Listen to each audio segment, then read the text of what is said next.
صافی صاحب، ایک تو عربوں کی طرف سے صاف جواب مل گیا ہے، دوسرا خود امریکہ میں بڑے بڑے مظاہرے ہو رہے ہیں۔ کیا جنگ بندی کے لیے یہ پریشر کارگر ثابت ہو سکے گا؟ نہیں ہوگا، بالکل نہیں ہوگا۔ دنیا اس وقت جو ہے جس بے حسی کا شکار ہے، اس میں کوئی امید نہیں ہے، کوئی توقع نہیں ہے کہ فلسطینی جو مہینے سے کم عرصے میں 10,000 جانوں کی شہادتیں انہوں نے پیش کی ہے، اور اس میں آدھے سے زائد جو بچے ہیں اس پہ کسی کا دل نہیں پسیجا ہے۔ ہر بندہ جو ہے اس پہ، اور ہر ملک اور ہر ریجن جو ہے اپنی مقصد اور اپنی منشا کے مطابق اس پہ سیاست کر رہا ہے۔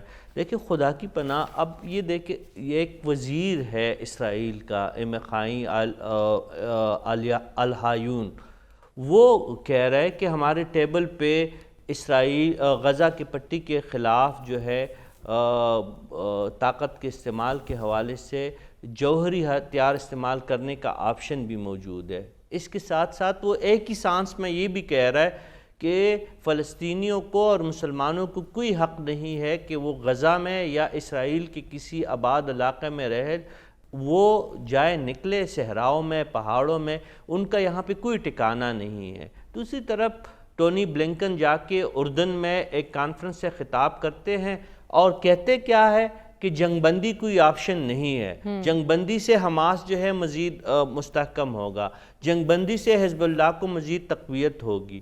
بھئی آپ کس سے مدد مانگ رہے؟ اگر آپ میں اپنی دم خم نہیں ہے تو خدا کے واسطے آپ ان طاقتوں کی طرف دیکھنا چھوڑ دے جو فلسطینی قربانی دے رہے ہیں، جو حماس اپنا جگرہ دکھا رہا ہے، جو حزب اللہ اپنی طاقت اور اپنی حزمیت کا اور اپنی جو اپنی طاقت کا اور اپنی جو ایک حریت کا مظاہرہ کر رہے ہیں، ان کو کرنے دے۔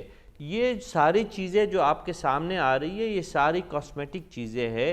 اسرائیل بھی جو ہے، آپ کا جو شروع میں آپ نے بات کی، اپنا نیو ورلڈ آرڈر کے بعد ایک دوسرا ورلڈ آرڈر اس کا نفاذ وہ چاہتے ہیں۔ اس کے لیے وہ چاہتے ہیں کہ اس میں جتنی بھی ابھرتی ہوئی قوتیں ہیں، اسپیشلی گلوبل ساؤتھ میں جو چائنا کا انفلوئنس ہے، اس کو کاؤنٹر کرنے کے لیے وہ کسی حد تک جا سکتا ہے، وہ روس کو روکنے کے لیے کچھ بھی کر سکتا ہے، وہ یوکرین اور روس کی جنگ کو ایکسپلائٹ کرنا چاہتا ہے۔ یہ ساری چیزیں جو ہے وہ آ کے اس چھوٹی سی پٹی میں جو مسحور اور بے بس مسلمان فلسطینی ہے ان پہ یہ افتاد ڈال کے اپنے ہتھیار بھی آزما رہے۔ دیکھیں اسرائیل اور امریکہ اس وقت دنیا بھر میں اسلحہ سپلائی کرنے والے بڑے ممالک میں شامل ہے، اور ان کو ٹیسٹڈ اسلحہ بیچنے میں زیادہ آسانی ہو رہی ہے۔ اس لیے ان کو یہ چھوٹی سی ایک پٹی ملی ہوئی ہے جو 40-45 کلومیٹر کی ہے، یہاں پہ ہر قسم کی وہ اسلحہ آزما رہے ہیں، اپنی طاقت کو وہ دکھا رہے ہیں، اور دنیا کو کہہ رہے ہیں کہ اب بھی جو دنیا میں جنگیں ہو رہی ہے اس پہ سب سے زیادہ اہم اور مؤثر ممالک جو ہے وہ امریکہ ہے، یا ان کے جو بغل بچے ہیں جس طرح اسرائیل وغیرہ ہے، وہ ہی سب سے اہم ہے۔ آپ امریکہ سے کیوں توقع لگا رہے ہیں؟ آپ کے مسلم ممالک خاموش ہے، وہ کچھ نہیں کر پا رہے ہیں۔ آپ کے جو مڈل ایسٹ کے جتنی بھی طاقتیں ہیں وہ مصلحتوں کا شکار ہے۔ ٹھیک ہے، بہتر کیا ہے کہ آج پاکستان سے مولانا فضل الرحمان گئے ہیں اور قتل میں خالد مشعل اور باقی جو اسماعیل ہانیہ جیسے لیڈر ہیں ان سے ملے ہیں، لیکن اس ملنے کا کیا فائدہ ان فلسطینیوں کو جو روز ہزاروں کی تعداد میں شہید ہو رہے ہیں؟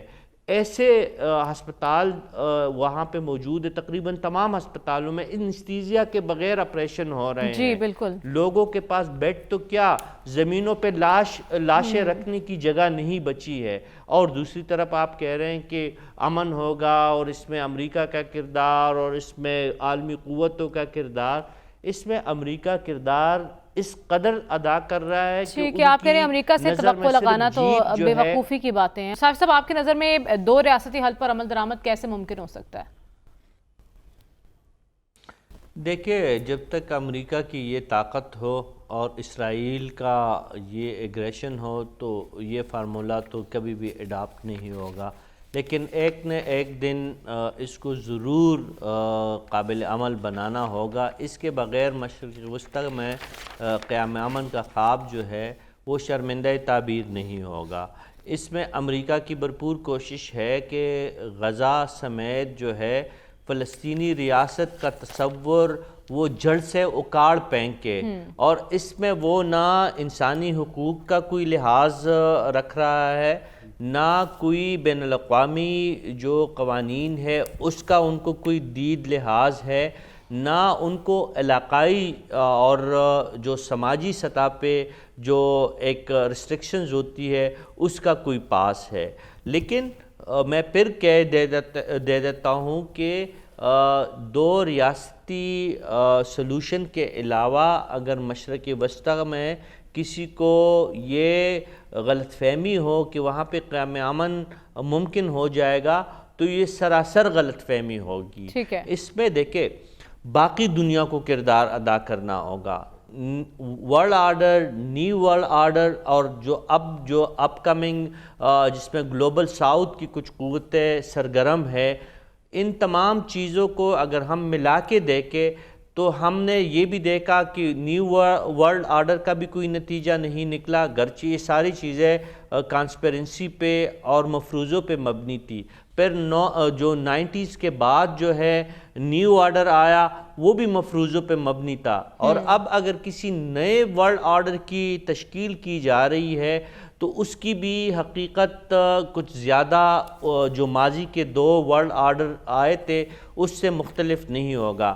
اگر آپ کو مقصود ہے قیام امن کا جو ایک بڑا مقصد ہے، اگر آپ کے سامنے وہ ہے تو اس کے لیے گلوبل ساؤتھ میں جو چائنیز ویژن ہے، جو گلوبل سیکیورٹی انیشیٹو ہے کہ تمام قومیتوں کو اور تمام ممالک کو لے کے آگے بڑھنا ہے، اور جو سوشو اکنامک جسٹس آپ نے قائم کرنا ہے، وہ سب سے قابل عمل منصوبہ ہے. اگر اس کے علاوہ امریکہ، مغرب، ٹھیک ہے، آپ کو اس کے علاوہ کوئی حل نظر نہیں آ رہا. صاحب ہم بات کریں انتخابات ملک میں سیاسی اور معاشی استحکام کا ذریعہ بن سکیں گے؟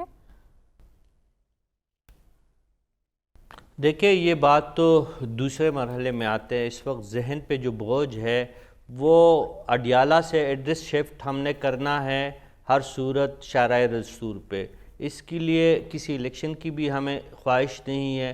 اگر ان کو ہیلی کاپٹر پہ یا بختر بند گاڑی پہ بٹھا کے شارع دستور منتقل کیا جائے تو ہمیں کوئی پرواہ نہیں کہ اس ملک میں الیکشن آزادانہ ہو، اس ملک میں الیکشن ہو، اس ملک میں الیکشن نہ ہو، اس سے ہمیں کوئی غرض نہیں ہے. ہمارا جو ایک منصوبہ تھا 2030 تک، جو مختلف تھنک ٹینکرز نے اس میں 2030 تک کمانا تھا، ہمارا مدعا وہ ہے. ہمارا مدعا یہ نہیں ہے، ہماری خواہش یہ نہیں ہے کہ اس ملک میں جمہوریت چلے، اس ملک میں میرٹ پہ بات ہو.